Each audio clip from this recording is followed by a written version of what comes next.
हाँ, वो मेरा पहला ये आंदोलन था कोयल कारो परियोजना के खिलाफ में। ये तो आंदोलन 1976-78 से ही शुरू हुआ था। उसी समय से वहाँ पर आंदोलन शुरू हुआ था। मैं बाद में गई तो ये कोयल कारो हाइडल पावर प्रोजेक्ट बनने से मैंने झारखंड में दो बड़ी नदियां हैं, एक कोयल नदी है और एक कारो नदी है। कारो नदी में आपका अभी वर्तमान खूंटी जिला के लोहाजमी में वहाँ पर डैम बनने वाला था, और फिर आपका कोयल क्षेत्र में जो वर्तमान में गुमला जिला है वहाँ पर बसिया में कोयल नदी में डैम बनता है। और दोनों नदी को मैंने अलग अलग जगह बांध के कोयल नदी का पानी को यहाँ जो कारो नदी में जो डैम बनता उसमें वो पानी को दो बड़ा कैनल से के द्वारा यहाँ पर लाया जाता, और पश्चिमी सिंहभूम में टरबाइन के लिए मतलब टरबाइन बैठाता, और वो जो डैम का पानी वो पश्चिमी सिंहभूम में टरबाइन में जाता, और वहाँ से हाइडल मतलब इलेक्ट्रिसिटी वो 710 मेगावाट का पैदा किया जाता है। तो दोनों नदी को अगर आप बांधते तो कोयल कारो जन संगठन वहाँ पर जो है, जो कोयल कारो परियोजना के खिलाफ में लड़ाई लड़ा, और उनका सर्वे और भी बाकी जो संस्थाएं सर्वे की हैं उस रिपोर्ट के आधार पर आपका 256 गांव पानी में डूब जाता, और 55,000 हेक्टेयर एग्रीकल्चर लैंड पानी में डूब जाता, और 27,000 एकड़ जंगल पानी में डूब जाता, और उसके साथ ही लाखों लाख पेड़ पौधे वो पानी में आपके डूब जाते। और आदिवासी समाज का अपना ये है कि जब जंगल हमने साफ किया, गांव को हमने बसाया और खेती लायक हमने जमीन बनाई, तो हमारा भाषा और संस्कृति इसी जंगल और जमीन के साथ जुड़ा हुआ है। तो और ये जो हमारा सरना ससंद्री जो होता है वो जंगल का हिस्सा होता है, गांव बनाने का एक हिस्टोरिकल वो आपका हिस्सा है। तो वो हमारा स्पिरिचुअल मतलब आध्यात्मिक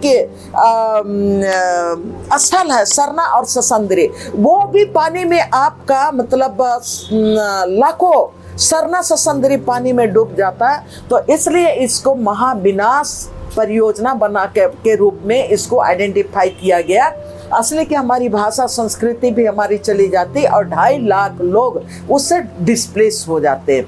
तो इसमें कोयल कारो का आंदोलन झारखंड में ये पहला आंदोलन रहा जो कलेक्टिव लीडरशिप में लड़ी गई, और अपने संसाधन पर कोयल कारो जन संगठन ने अपनी लड़ाई जीती है, और उसमें कहीं बाहर का कोई भी संसाधन नहीं था। अपने भाषा और संस्कृति को बुनियाद में रख के ही वो लड़ाई लड़ी गई। और कोयल कारो जन संगठन का एक ही डिमांड था कि इस महाविनाश कोयल कारो परियोजना को रद्द करो, और हमारा भाषा और संस्कृति, सरकार बोलती थी कि हम रुपया देंगे आपको, मुआवजा से आपको पाठ देंगे, आपका नौकरी देंगे, आपका ये करेंगे, आइडल रिहेबिलिटेशन करेंगे। लेकिन कोयल कारो जन संगठन का मानना था कि ना हमारा भाषा संस्कृति, हमारा पर्यावरण, हमारा जंगल और जमीन का किसी भी पैकेज से आप रिहेबिलिटेशन नहीं कर सकते हैं।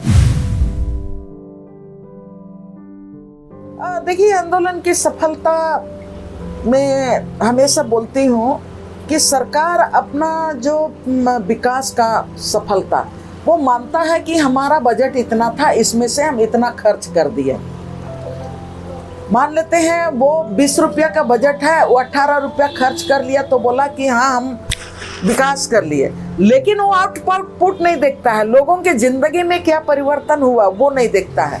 लेकिन हम आंदोलन का सफलता को मानते हैं कि अगर आज की तारीख में मैंने अपने लाइफ में 1995 से कोयल कारो आंदोलन में मैं शामिल होने के बाद आज तक पूरे मैंने झारखंड में जहाँ पर भी, चाहे आदिवासी हो चाहे मूलवासी हो, लेकिन मैं आदिवासी बाय बर्थ आदिवासी हूँ, तो लोग मुझको बोलते हैं आदिवासियों की लड़ाई लड़ती है। लेकिन मैं सब कोई को मतलब ये बात बोलती हूँ कि आदिवासियों को केवल मैंने जंगल की जरूरत नहीं है, भोजन की जरूरत आदिवासियों को केवल नहीं है, खेती किसानी में सिर्फ आदिवासी केवल नहीं है, सारे लोग मैंने जंगल जमीन के साथ जुड़े हुए हैं, नदी और पहाड़ों के साथ जुड़े हुए हैं। सबको को पर्यावरण के साथ जीने का अधिकार है, तो मैं तो उनकी रक्षा करती हूँ। तो मैं ये कहना चाह रही हूँ कि आकलन हम सफलता को करते हैं कि जहाँ पर भी आज तक मैंने कदम रखा, बड़ी बड़ी समस्याएं आई। हमको लोग कहते थे कि मतलब गांव वालों को छोड़ दो, गांव आना नहीं छोड़ोगे तो तुमको मैंने तुम्हारे इतना मैंने गोली मारेंगे कि तुम्हारा 100 का शिनाख्त नहीं होगा। लेकिन मैं हमेशा बोलते रही कि हम गांव छोड़ देंगे, गांव के बीच में, गांव वालों के बीच में आना छोड़ देंगे तो गांव, मुझको गोली मारोगे तो 100 गिरेगा, लेकिन अगर हम गांव जाना छोड़ देंगे तो ऐसे ही लोग आपका तथाकथित विकास के नाम पर या तो जो दमन हो रहा है, लोग ऐसे लाशों का ढेर हो जाएगा। तब मैंने रास्ता चुना कि नहीं, हम उनके तरफ जाएंगे जहां पर मेरे अनुपस्थिति में हजारों 100 बिछने वाले हैं। आहिस्ते आहिस्ते उनको मुझको रोकना है। मैं तमाम साथियों को धन्यवाद देना चाहती हूँ जो आज तक मेरे ऊपर भरोसा रखा। आज जहाँ पर भी मैं कदम रखी हूँ, जंगल बचाए हैं, जमीन बचाए हैं, नदी और पहाड़ को बचाए हैं। जहाँ लोग डिस्प्लेस होने वाले थे, हमने किसी एक गांव को गुजरने नहीं दिया।